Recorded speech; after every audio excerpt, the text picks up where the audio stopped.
Bonjour à tous, j'espère que vous allez bien. On se retrouve pour l'analyse de Tao aujourd'hui qui est littéralement en train d'exploser. On verra les zones de prix intéressantes et les scénarios également. Cette fois-ci, vous avez la possibilité de voter entre AAV et SEI pour l'analyse de demain, donc c'est à vous de décider. Le coin qui reviendra le plus dans les commentaires gagnera l'analyse également. N'hésitez pas à me proposer d'autres altcoins que je pourrais analyser. Je vous rappelle également qu'on a un service d'algorithme qui est rentable sur les 8 dernières semaines. On a 7 semaines qui sont positives, donc ça fait un 7 sur 8, c'est énorme. L'algorithme SPT qui a fait encore plus 2,46 R la semaine passée, et les algorithmes LIM qui ont fait 29 TP. Vous êtes déjà des milliers à les utiliser et c'est gratuit. Les algos sont rentables, vous conservez 100% des gains. Pour y avoir accès, c'est le premier lien en commentaire épinglé, tous les liens utiles concernant mon contenu. Ça vous ramène sur cette page, il faut juste s'inscrire sur BitGet via notre lien partenaire. Vous créez votre compte via notre lien partenaire, vous validez votre KYC sur la plateforme et ensuite vous avez juste à suivre les étapes que je vais dire. Et également ça vous permettra d'avoir accès à 2 formations, donc écoutez bien. Vous cliquez sur ce lien, obtient nos algo trading 100% gratuitement. Vous renseignez prénom, email, identifiant BitGet, vous cliquez sur rejoindre et ensuite vous cliquez sur le 3e et dernier lien, configure nos algos de trading et là vous avez 4 petites vidéos à regarder. Ce sont des tutoriels qui vont tout vous expliquer.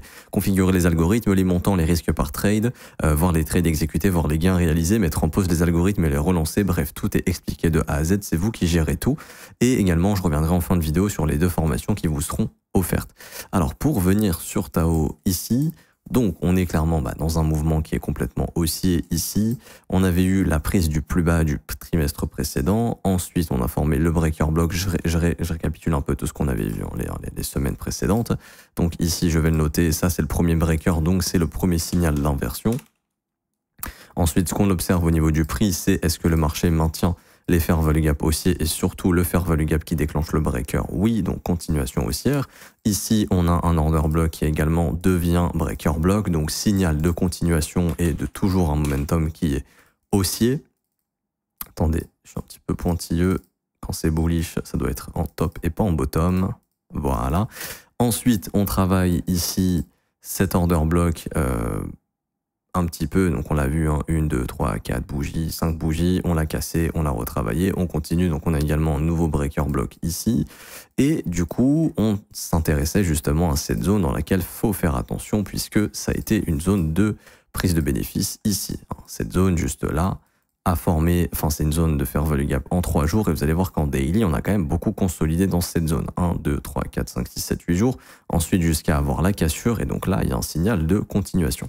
Et donc l'objectif maintenant est de venir déborder ces 2 sommets, très probablement. À mon avis, Tao se prépare à venir chercher les 2 sommets ici au niveau des 498 $, et je pense qu'on va venir bosser ce fair value gap baissier. Donc je pense que la prochaine étape, c'est entre 498 et 540 $ pour Tao. Bien sûr, ce sont des zones de prise de profit pour quelqu'un qui est entré sur cette montée. Parce que ça, c'est une zone également de résistance. Et les résistances, il faut prendre ses profits, tout simplement. Maintenant, on peut voir que ce fair value gap vient déclencher la rupture de tous les fair value gap qu'on a vus ici. Donc ça va être une zone très intéressante. Et il faut s'attendre éventuellement à un pullback dans cette zone. Et les gens qui attendent des retracements, encore une fois, je le redis, je l'ai déjà expliqué plein de fois ces dernières semaines, vous ratez le train. C'est-à-dire que le marché crypto, quand il accélère très fortement pour qu'il y ait un minimum de gens qui rentrent. C'est-à-dire que il y a toujours ces 3 cas de figure. Il y a ceux qui sont all-in, et eux, ils s'en foutent de ce qui est en train de se passer parce qu'ils veulent l'all-season et ils veulent faire x10. Donc par exemple, quelqu'un qui a rentré à 400 $, il s'en fout de vendre son Tao à 500, il veut probablement le vendre à 1000, 1500, 2000, 3000, 4000. Peu importe la crypto, là je le fais sur Tao. Ensuite, il y a ceux qui sont sideline, c'est-à-dire ceux qui ne sont pas à l'achat. Qui n'ont pas du tout acheté et qui justement attendent des retracements. Donc eux, ils attendent des retracements profonds. Et ça, le marché, vous voyez qu'il ne les offre pas. Il ne laisse pas les gens rentrer ici. C'est normal. Et ensuite, on a ceux qui ont acheté. Donc, ont acheté récemment. Donc, par exemple, ici, qui ont vendu là et qui veulent re-rentrer. Et donc, eux aussi, ils attendent un fameux retracement parce qu'ils ne veulent pas racheter plus cher que ce qu'ils ont vendu. Par exemple, tu as acheté là, tu as vendu là, tu as envie de racheter moins cher, tu n'as pas envie de racheter plus cher. Et du coup, c'est ce qui fait qu'on est surtout en train de faire souffrir ces gens. Et le marché, comme vous le savez, son but, c'est de ne pas te faire gagner la majorité, c'est de faire perdre la majorité. Et donc, on peut déjà se projeter sur ce qui peut se passer. Alors, ceux qui sont en ligne, qui attendent les 3000 balles, 2000 balles, 1000 balles, peu importe, eux, on n'ira pas les TP. Donc ça... Déjà, si vous êtes all-in et vous attendez des chiffres genre 3000, 4000 $ de Tao, faut déjà commencer à programmer un plan de sortie professionnel, c'est-à-dire gérer votre risque et mettre des ordres de sell limite. Le trading, c'est pas, et je sais qu'on vous parle que de ça sur YouTube, hein. Oui, t'inquiète, achète à 100 $, tu revendras à 2000. Bullshit. Si t'as acheté à 100 balles, le Tao vend sur la montée. Tu programmes plein de sell limits, c'est ce que font les baleines. Une baleine qui a acheté pour 50 millions, vous croyez vraiment qu'elle va mettre un ordre de 500 millions de ventes comme ça? Imaginez quelqu'un qui a acheté pour 50 millions de Tao quand il était ici, une baleine qui a cru à 70 $. Allez, j'abuse, 5 millions. Qui se retrouve maintenant avec un bag et qui vaut 50 millions. Vous croyez vraiment qu'elle va mettre dans l'order book un ordre de 50 millions sell limit? Mais tout le monde va se positionner avant elle, donc elle va pas pouvoir vendre. Ce que fait la baleine, c'est qu'elle est obligée de le faire et vous devez fonctionner comme ça aussi. Elle met plein de sell limit. Par exemple, ça, je vous le montre actuellement sur Coinbase. Les baleines sur Coinbase sont en train de prendre leurs bénéfices. Parce qu'encore une fois, les gens commencent à un petit peu être euphoriques. Mais ça, on le voit dans les order books. Et c'est ce qui s'est passé sur cette montée. Les baleines, elles mettent plein d'ordres de vente. Elles mettent pas juste des gros ordres, elles vendent tout. Non, c'est pas comme ça que ça marche. Quand les baleines achètent, pareil, elles mettent plein d'ordres limites, elles sont exécutées, et quand elles vendent, et là on voit que ça commence à être le cas, je vais passer en horaire, ça se verra un peu mieux, mais vous allez voir qu'il y a plein de sell limites comme ça qui sont positionnés. Bah ça, ici, c'est des gros poissons qui prennent leur profit, tout simplement. Et c'est juste normal parce qu'ils peuvent pas vendre tout au même endroit. Et vous, c'est comme ça aussi que vous devez fonctionner. Vous devez mettre des sell limites. Alors ceux qui sont all-in, qui attendent le season, le bull run et qui veulent faire x10 en un trade, alors peut-être que ce sera le cas, mais c'est pas la chose la plus probable. Donc si tu as acheté, je sais pas moi, à 295, tu mets plein de sell limites, comme ça, tac, tac, tac, tac, tac, tac, tac, tac, tac, t'en mets plein, plein, plein, plein, plein. Plus ça monte, plus tu prends des bénéfices, plus tu réduis ton risque. Encore une fois, courbe temps, courbe risque. Vous investissez votre risque initial est ici. L'objectif, c'est pas de l'augmenter. Comment on augmente son risque? On achète encore plus, hein, le fameux DCA dans un marché qui baisse. Vous faites que d'augmenter votre risque dans un marché qui baisse, donc vous perdez de l'argent.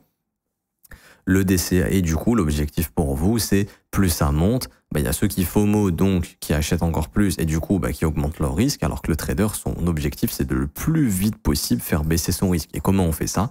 Si je me suis positionné à l'achat, je mets plein de sell limits sur la montée, plein, n'hésitez pas, les brokers, enfin les exchanges vous le permettent. Sur BitGate, tu peux mettre autant de sell limits que tu veux. Sur Binance, Bybit, pareil, je suppose. Donc, n'hésitez pas à en profiter. C'est une feature qui est importante. Tu peux vendre 1%, 1%, 1%, 1%. Alors oui, c'est chiant, ça va te prendre peut-être 30 minutes à tout mettre.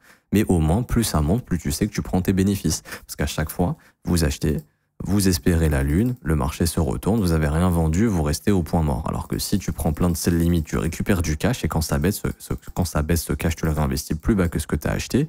Et ça te permet de revendre plus cher. Exemple, les baleines de chez Bitfinex sur Bitcoin. Ici, ça c'est le nombre d'achats sur Bitcoin et le nombre de ventes. Ces baleines sont en train de faire quoi? Sont en train sont en train de vendre ici à la mort. C'est-à-dire qu'elles sont en train de mettre plein de sell limits sur le Bitcoin pour vendre. Et je peux vous montrer sur le prix ce que ça donne. Ici, désolé, je parle dans tous les sens, mais ça c'est important. Vous avez le prix du Bitcoin ici, et là vous avez les achats et les ventes des baleines de Bitfinex. Qu'est-ce qu'elles ont fait les baleines? Alors, les baleines, elles ont acheté comme pas possible dans toute cette zone. Limite, limite, limite, limite, limite. Ils achètent, ils achètent, ils achètent, ils achètent. Ça monte. Qu'est-ce qu'ils font à partir d'ici le 4 novembre? Celle limite, ils vendent. Ils vendent, ils vendent, ils vendent, ils vendent, ils vendent, ils vendent, ils font que de vendre. Ok, ils ont tout vendu, ils rachètent. Ça descend, ils rachètent, ils rachètent, ils rachètent, ils rachètent, ils rachètent. On le voit ici. Là, à partir du 15 avril, depuis ici, ils vendent, ils vendent, ils vendent, ils vendent, ils vendent. Et ça fait que ça. Et donc, ce que tu as acheté, par exemple, ici, ce que tu as acheté ici, tu vas le revendre plus haut. Ce que tu as acheté ici, tu vas le revendre plus haut. Grosso modo, ce que j'essaie d'expliquer, c'est que, par exemple, les ordres qu'ils ont exécutés, par exemple, là, ils peuvent déjà les revendre ici. Les ordres qu'ils ont achetés ici, ils vont pas les revendre ici, ils vont les revendre un peu plus haut. C'est les ordres d'ici qui vendent le plus haut possible. Et c'est comme ça que tu gagnes de l'argent. Et ici, encore une fois, les baleines, elles font ça. C'est utopique, hein. Quand on vous dit les baleines achètent les bottoms, vendent les tops, ça n'existe pas. Les baleines, elles achètent des zones, elles achètent en fonction de leur risque, et ensuite elles revendent quand le marché monte. C'est ce qui se passe ici, là, c'est ce que les baleines de Bitfinex sont en train de faire. Quand on vous dit les institutions achètent ici, alors oui, il y a de l'argent qui rentre dans les ETF, c'est probablement le cas. Il y a probablement des institutions qui s'exposent, des retail, etc., tout ce qu'on veut, mais les grosses baleines qui font ce marché, personnellement, je pense que ça, c'est Ether ici. Vous voyez bien comment ils opèrent. Ça baisse, ils achètent. Une fois qu'ils ont fini d'acheter ce qu'ils ont acheté, quand ça remonte, ils vendent. Et là, on le voit. Ok. J'ai pas cette data-là sur Tao, en tout cas, je pense pas. Non. On n'a pas du tout cette data, mais c'est comme ça que ça marche. Par exemple, sur ETH BTC, pareil, les baleines ici, qu'est-ce qu'elles ont fait? Si je vous montre la courbe de ETH BTC, sur la descente, ils font que d'acheter ici. Et donc là, vous allez voir qu'ils vont probablement se mettre à vendre sur cette remontée, parce que c'est comme ça que ça marche. Et c'est comme ça que vous devez opérer aussi, c'est hyper important. Faut arrêter de se dire j'achète one shot, je fais mon cycle, je fais mon x15, je me barre, ça n'existe pas. Et à chaque fois, vous vous retrouvez coincé, c'est pour ça que j'insiste là-dessus. L'objectif, c'est de justement vendre sur la montée. C'est ça qui est important et c'est ça le plus important. Maintenant, revenons à nos moutons, c'est-à-dire l'analyse technique. Alors, du coup, là, je reviens sur ceux qui sont sideline. Sideline, ça veut dire, en gros, je suis pas dans le marché, j'en veux, et putain, ça m'emmerde que ça monte autant, je veux que ça baisse. C'est ce que fait le marché, il fait des retracements moindres. C'est-à-dire qu'il vient juste reprice un fair value gap ou deux à la limite s'il est sympa, mais il va pas plus bas. Et les gens, en fait, attendent les retours sur support, etc. Sauf que ces retours sur support n'arrivent pas. Et l'objectif, c'est de faire FOMO un maximum de gens. Bon, attendez, je supprime tout ça, ça va aller plus vite, comme ça, voilà. Et donc ça, pareil, on supprime. Donc le but, c'est de faire FOMO un maximum de gens. Alors, si on regarde sur du long terme, on est dans quel type de marché sur Tao? On est dans un énorme range, ni plus ni moins. Si je vous prends le haut de range ici, que je vous prends le bas de range, je vous fais ça, range, voilà. Hop, attendez, je vais reverse. Ok. Ça, c'est le bas du range, ils achètent le bas du range. Milieu de range, gestion du risque. Haut de range, les gens vont commencer à FOMO parce qu'ils vont avoir peur que le range casse et que ça aille to the moon.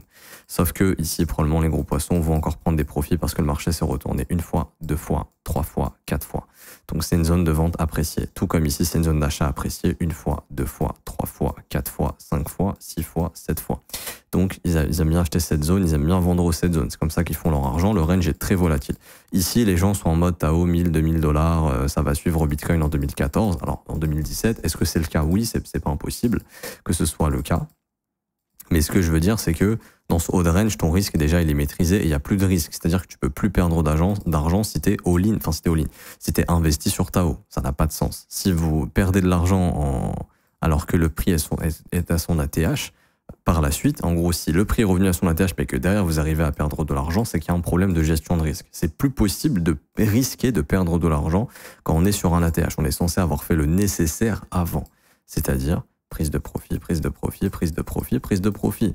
Ici, tu peux te dire, ok, je garde 50% de mon bag parce que oui, si ça casse le range, oui, ça peut accélérer. Quels seraient les objectifs en cas de cassure du range? On va chercher des extensions. C'est-à-dire que là, je vais prendre l'extension du range initial, ici, et des objectifs mathématiques réalistes seraient 945 $, le chiffre rond des 1000 $, ensuite une extension entre les 1159 et les 1400 $. Oui, ce sont des objectifs mathématiques que le marché peut atteindre, mais vous ne pouvez pas vous permettre, si tu as acheté là, de revendre qu'ici. Il faut déjà commencer à prendre des profits, parce que si le marché fait ça et qu'il se retourne ici, tu es bien content d'avoir pris plein de bénéfices, parce que derrière, ce qui peut se passer, c'est retourner faire mumuse dans le range. Et oui, c'est pas impossible. Le range, il est cassé une fois qu'il est cassé. S'il y a juste des déviations, réintégration, on spécule sur un retravail du range. Donc au moins dans le mid-range, voire si catastrophe, bas de range à nouveau. Donc ça, c'est des trucs qu'il faut aussi prendre en compte et c'est pour ça que c'est important de gérer son risque. Également, alors là, ça va en faire rêver plus d'un, mais si, imaginons, Tao est une crypto-monnaie qui va faire une énorme bulle basée sur l'intelligence artificielle. On peut être dans des zones d'accumulation long terme ici, et en gros, la bulle pourrait avoir pour objectif d'aller chercher, par exemple, des extensions suivantes. 1400 $, 2400 $, et entre 3800 et 4600 $. En gros, ça serait le scénario de bulle, et ensuite la bulle qui éclate, et là, on serait en train d'assister à une énorme accumulation long terme.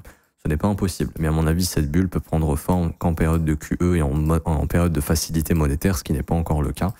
Actuellement, tant qu'on est en QT, je vous recommande d'acheter le bas du range, de prendre des profits sur le milieu du range, de reprendre des profits sur le haut du range, et ici, si vous avez des signaux de retournement, de recommencer à acheter sur la descente avec le cash qui a été gagné sur cette montée, et tout simplement de réacheter le bas du range, et ensuite de refaire la même chose jusqu'à ce que le range pète, et donc là pareil, là il faudra reprendre des bénéfices sur la montée qui sera en découverte de prix en fait, tout simplement.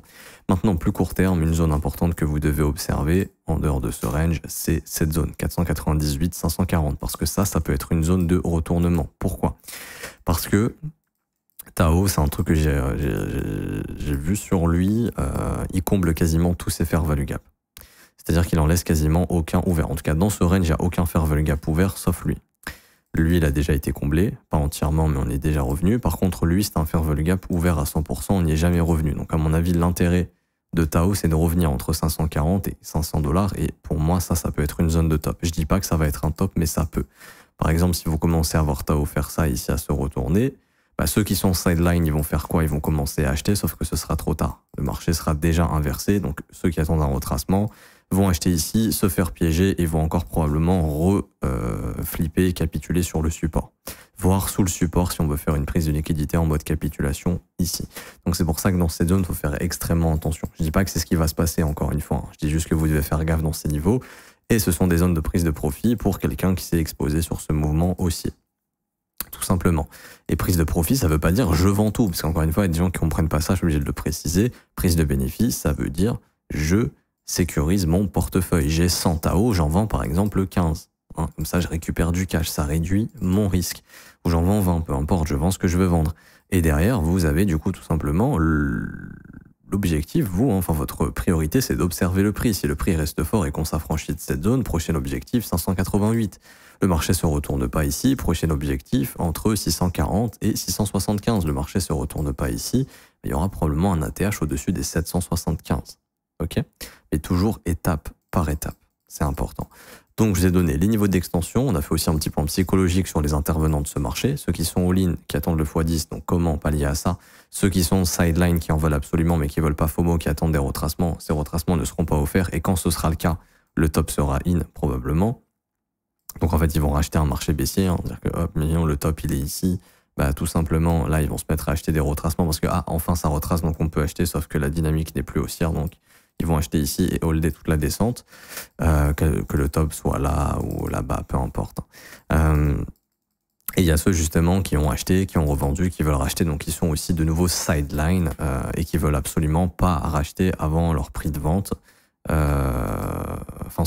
veulent pas racheter au-dessus de leur prix de vente, et donc eux pareil ils vont attendre et vont probablement se mettre à FOMO à un moment donné.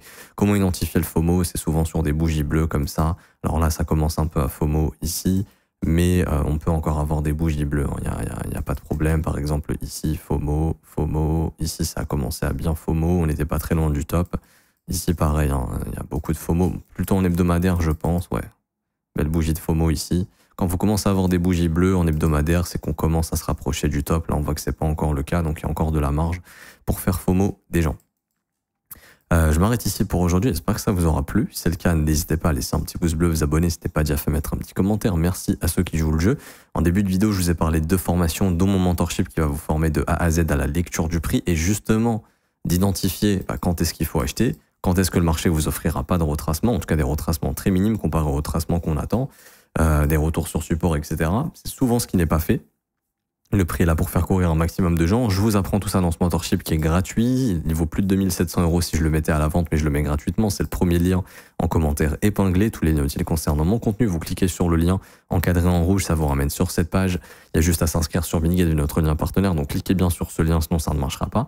Vous créez votre compte, validez votre KYC sur la plateforme. Vous faites un trade d'une valeur de 100 USDT et vous êtes éligible pour le mentorship. Ensuite, vous cliquez sur ce lien, la meilleure formation de trading crypto. Vous cliquez sur obtenir gratuitement. Vous remplissez email identifiant Binigate. Vous cliquez sur recevoir et dans un délai de 24 heures, le temps que notre système s'actualise, l'envoi du mentorship vous sera fait. Également, il y a une deuxième formation qui vous sera envoyée. C'est une formation qui vous apprend à utiliser Binigate, à sécuriser vos crypto-monnaies sur un cold wallet et également savoir gérer son capital, des stratégies d'investissement et un plan d'action pour les altcoins. Et pour ceux qui veulent rejoindre mon groupe privé, mon accompagnement, mon école, ça se passe juste ici, rejoindre mon école de trading. C'est le seul abonnement payant que je propose parce que c'est un service qui est proposé sur du long terme. Vous avez les offres mensuelles qui commencent à 49 € par mois. C'est sans engagement, vous pouvez essayer un mois et arrêter ensuite. Vous avez sinon les offres 3, 6 et 12 mois qui sont moins chères. Et vous avez accès à la formation de l'école dès que vous rejoignez l'école, bien évidemment. 19 heures de cours vidéo, 8 modules qui vous forment de A à Z, analyse technique, order flow, analyse fondamentale, création de plans, développement de stratégie, développement de profil. Derrière, vous avez un accès au groupe privé pour poser toutes vos questions à moi-même et à mon équipe. On est là pour vous répondre et vous accompagner. Et tous les matins, du lundi au vendredi, à partir de 9 h heure de Paris, j'analyse les marchés en direct, je réponds à vos questions. On trouve les opportunités, les points d'intérêt qui nous intéressent pour faire de l'intraday également, etc., etc. Vous avez tous les témoignages des membres en cliquant sur ce petit lien juste ici, témoignage école, ou sinon vous avez juste ici quelques petits témoignages si ça vous intéresse de vous faire une idée sur le contenu de l'école. En tout cas, vous êtes les bienvenus, je m'arrête ici, on se retrouve très bientôt. Ciao, ciao.